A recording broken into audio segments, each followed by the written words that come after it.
So I've broken this set up into smaller pieces so I can fit it into my little review area. So hopefully this turns out pretty good, and I can take you through some of the and show you some of the features instead of just having pictures. And right now I'm gonna call this section the outer gate. It's the main entrance into Helm's Deep. You have this nice little representation of the little causeway and the gap. Now, in the movie, this is a huge drop off, a staggering drop off. So, very nice to defend against this very narrow passageway. Not many people could get up onto there at the same time and attack you. You do have kind of a neat feature here, is the way they've made this turn, the way they've angled this out, is these are actually on hinges, and they left a little secret in there, a little skull there, just to make things interesting. This one does that too, but I like the way they've done that. You do get, on the outside, if you watch the movie, you can see that once all the orcs were here,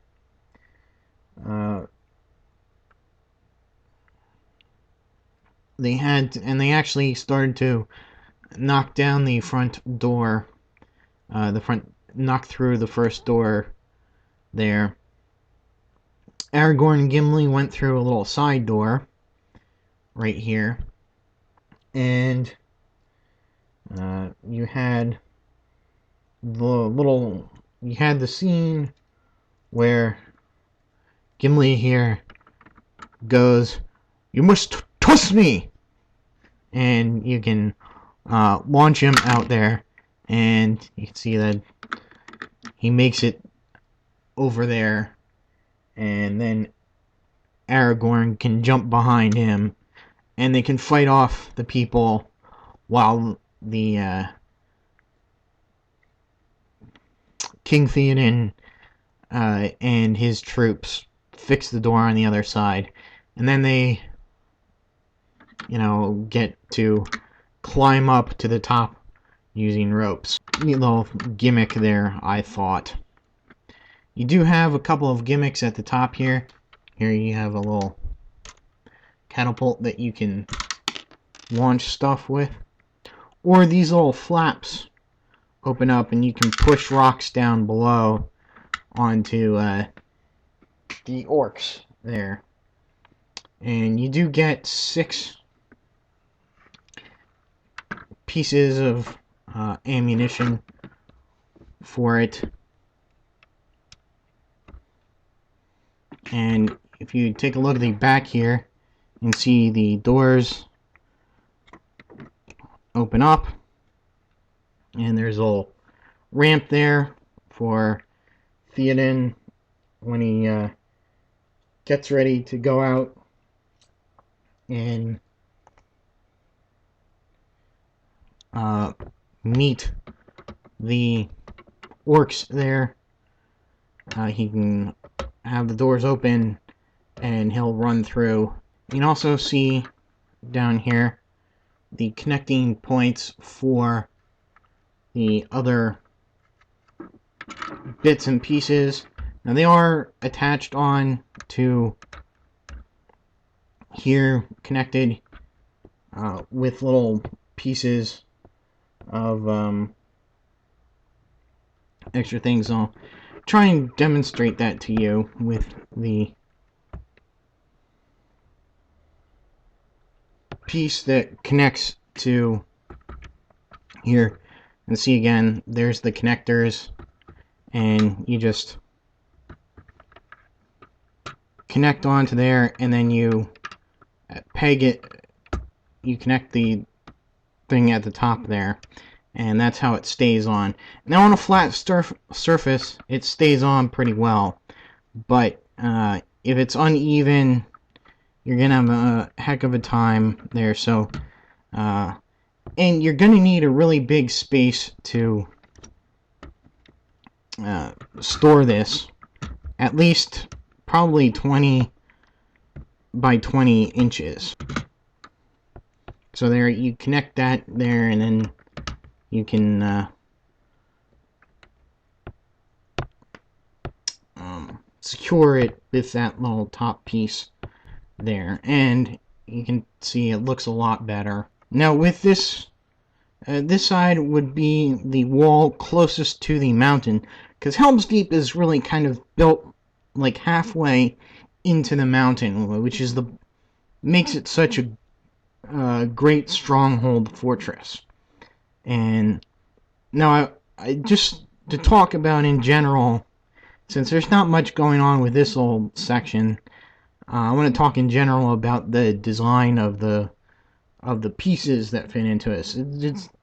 I really like how they've done the little slot windows that you would fire arrows through on the other side here.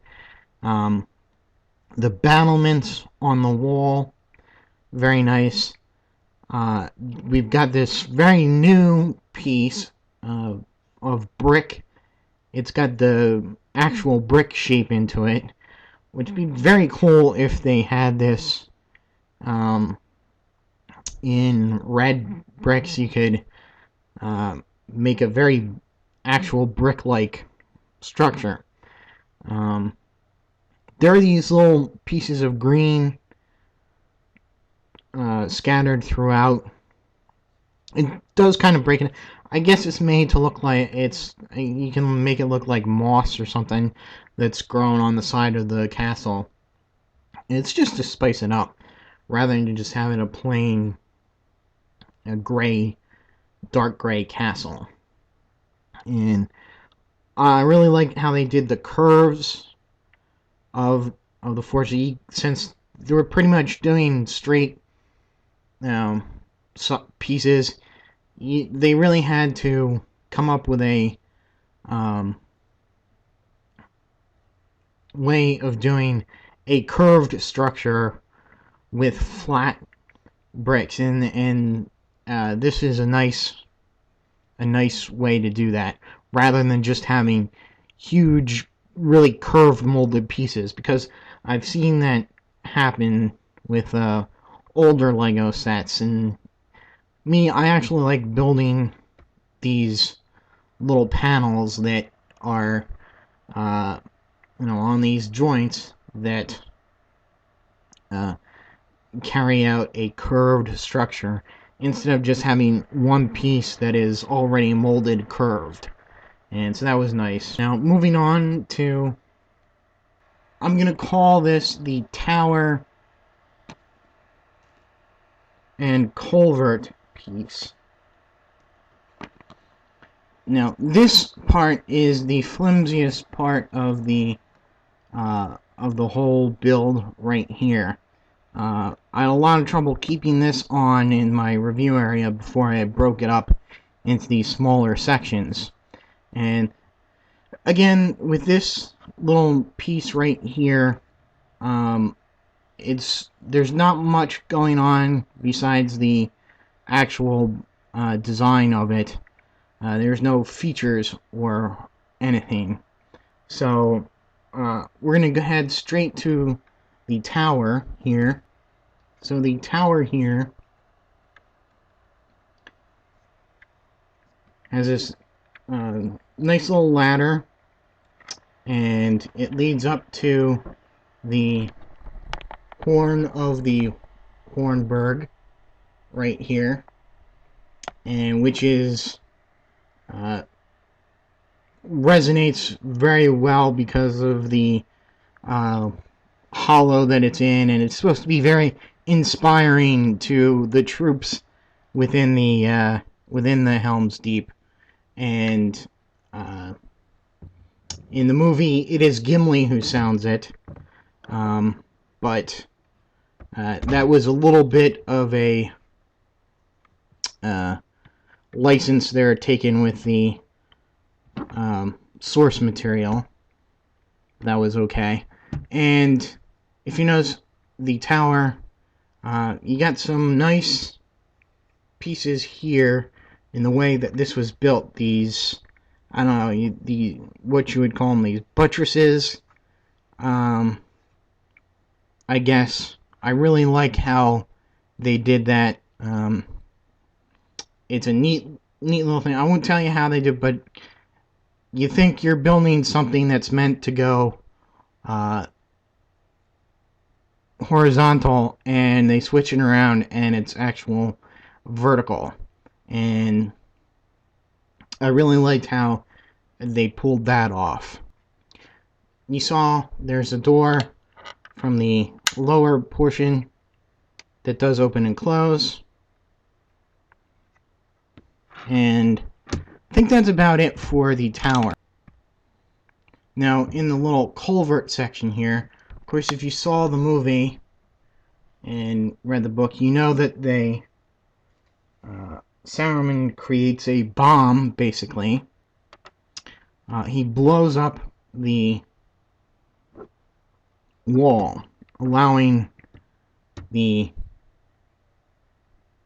orc troops to penetrate the wall. And to replicate that, they have this little lever here in the back, and you push that down, and this part is supposed to break away too, but that has less of a time. So you see all those little pieces in there are just barely held on by two little connection points each. And I do like that little feature. So I do like that little feature, but it would have been just as cool to not have had that there. And so that's just a little added play value. Now, what's neat about that, and I think I'm going to try this in the movie and from the book, the little culvert section was a little bit further removed from the actual fortress. And so, since this part does connect with the Uruk-hai army set, with that wall that comes in that set, I was thinking that I might try and maneuver this over at least one more section and put that wall here and connect it somehow to get a little bit more accurate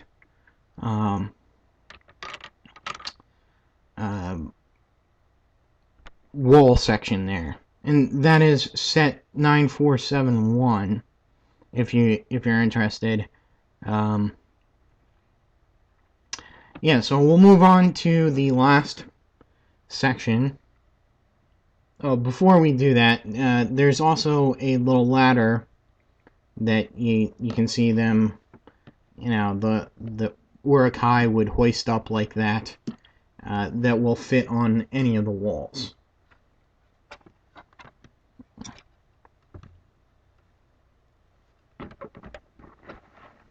So moving on to the what I'd term the inner keep, which kind of takes the most liberty with the with regards to adapting what you see on the screen into a Lego toy. And that's because it does have the ramp. You remember that they have the ramp that crosses over, and it lines up with a little piece on a small corner on the outer keep, the outer wall, and you can, I guess, raise and lower this if you want to, but for the actual building, it was stationary. You couldn't you couldn't stop people from crossing it. And here they've shortened it.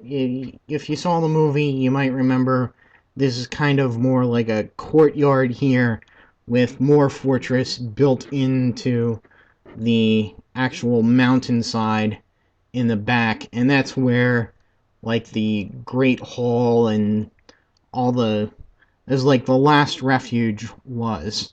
And there's sort of a courtyard, and then up here on this side there were stairs that came around and up, and you could see the orcs coming from up there and coming from over here as they totally overwhelmed the place, which actually didn't happen in the book, but close to, but not quite.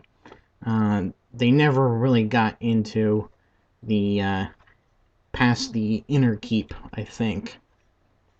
So we turn around here and you find what would be like a Great Hall scene, which would be kind of in the movie. You see that, like I said, in that little section that was kind of built into the side of the mountain.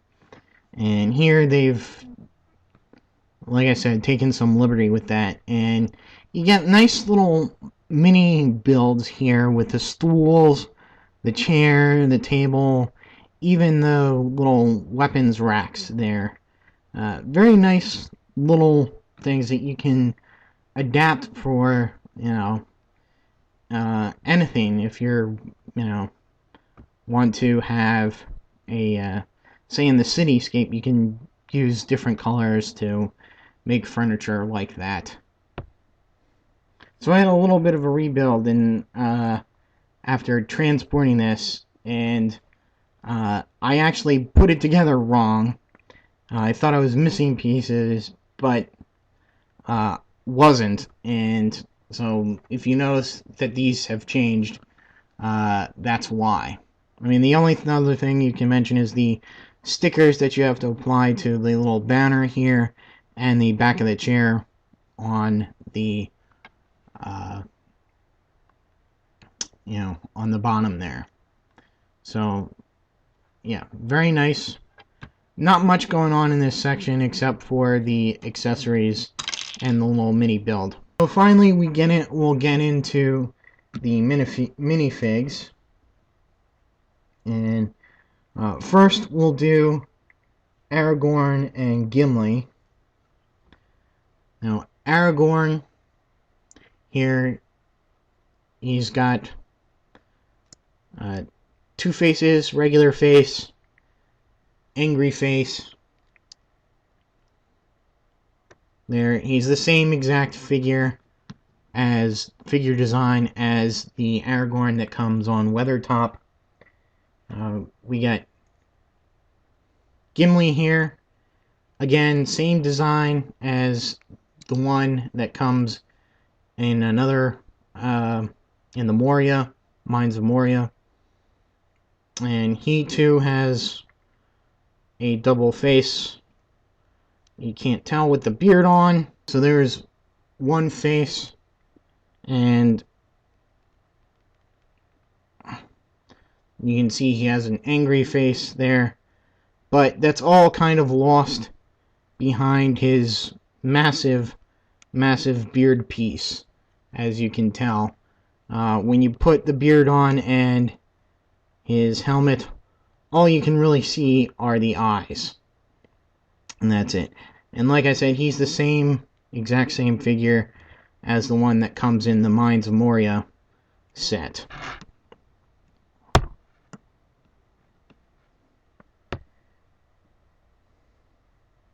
Now the orcs are pretty much all the same.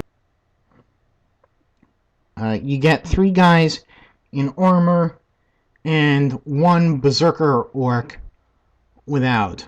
And you can see they all have the white hand motif going on because they work for Sauron.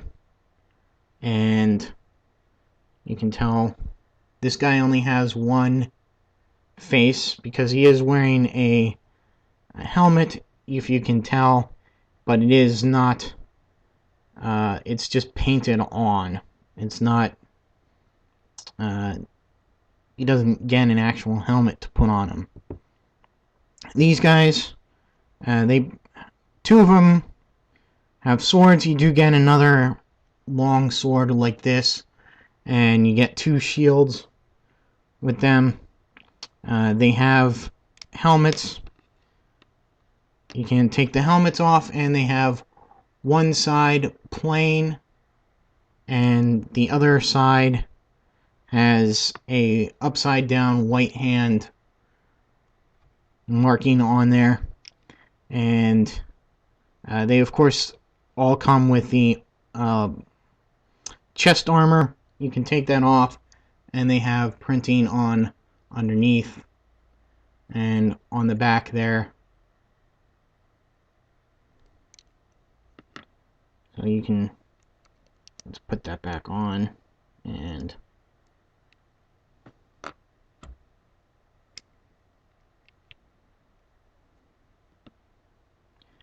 one comes with the long battle axe, or I think as they call it, a pike.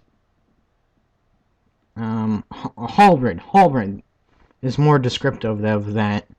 And again, same face and printing on underneath the armor. Now, for the Berserker Orc is exclusive to this set, as are the next two. You get Haldir. In the movie, Elrond and Galadriel send some elves to go fight at Helm's Deep. That doesn't really happen in the book. It's more along the lines of they send for a bunch of rangers, which are the people of Aragorn, hiding out in the north. And Haldir has 2 faces as well. So there's his angry face, and his ears and hair are one piece as well. Some nice printing on him too, in gold and silver. Very intricate. And he does have back printing underneath his little cloth cape there.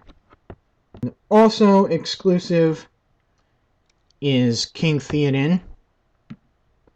And he's got the same armor as the orcs here, but it's painted on, got a nice design on there too.